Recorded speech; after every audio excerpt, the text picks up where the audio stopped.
आइए चैप्टर 13 में example 5 solve करते हैं। पहले इस एग्जाम्पल को समझते हैं। शांता किसी शेड में एक उद्योग चलाती है।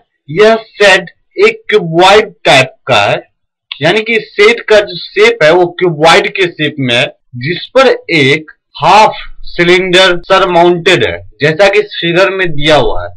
यदि इस शेड के बेस की जो डायमेंशन है वो 7 मीटर इंटू 15 मीटर, यानी कि बेस का जो विड्थ है वो 7 मीटर है और जो लेंथ है वो 15 मीटर है, तथा क्यूबॉइड पार्ट का हाइट 8 मीटर है।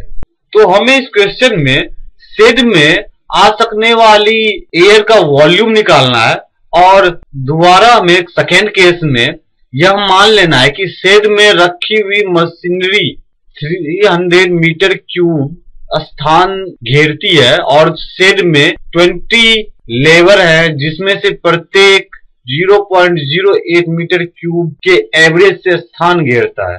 तब शेड में कितनी एयर होगी? आइए इस क्वेश्चन का सॉल्यूशन करते हैं।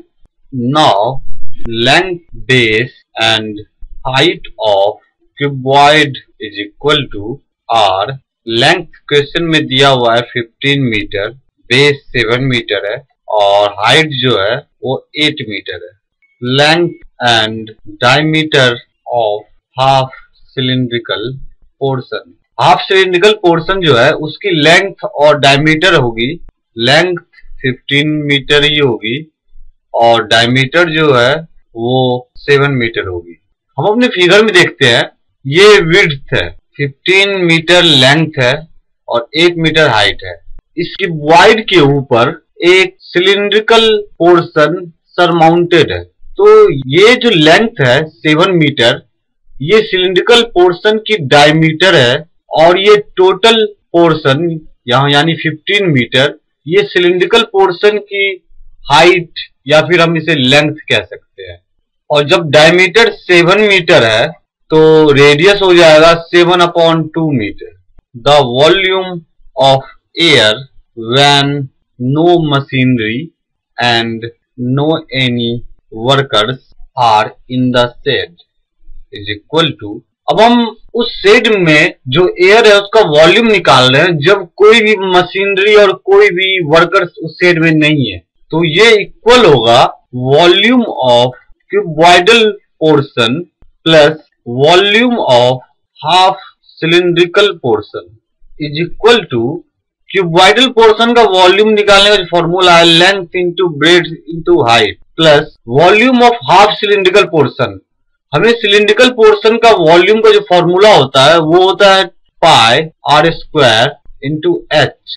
एक एच यहाँ है जो कि उसके क्यूबॉइडल पोर्शन की हाइट है, तो हम यहाँ h1 ले लेते हैं। पाई आर स्क्वायर h1 इंटू, ये तो पूरे सिलिंड्रिकल पोर्शन का वॉल्यूम होता है, हमें हाफ सिलेंडर का वॉल्यूम निकालना है, तो इंटू 1/2 हो जाएगा इज इक्वल टू लेंथ 15 है, ब्रेड्थ 7 है, हाइट 8 है, plus pi into radius. Diameter जब 7 थी तो रेडियस 7/2 निकला है, तो 7/2 का स्क्वायर इंटू हाइट या फिर लेंथ सिलेंडर की जो कि 15 मीटर है, into 15 into 1/2 is equal to 15 into 8 120, 120 into 7 840 प्लस 22/7 इंटू 7/2 इंटू 7/2 इंटू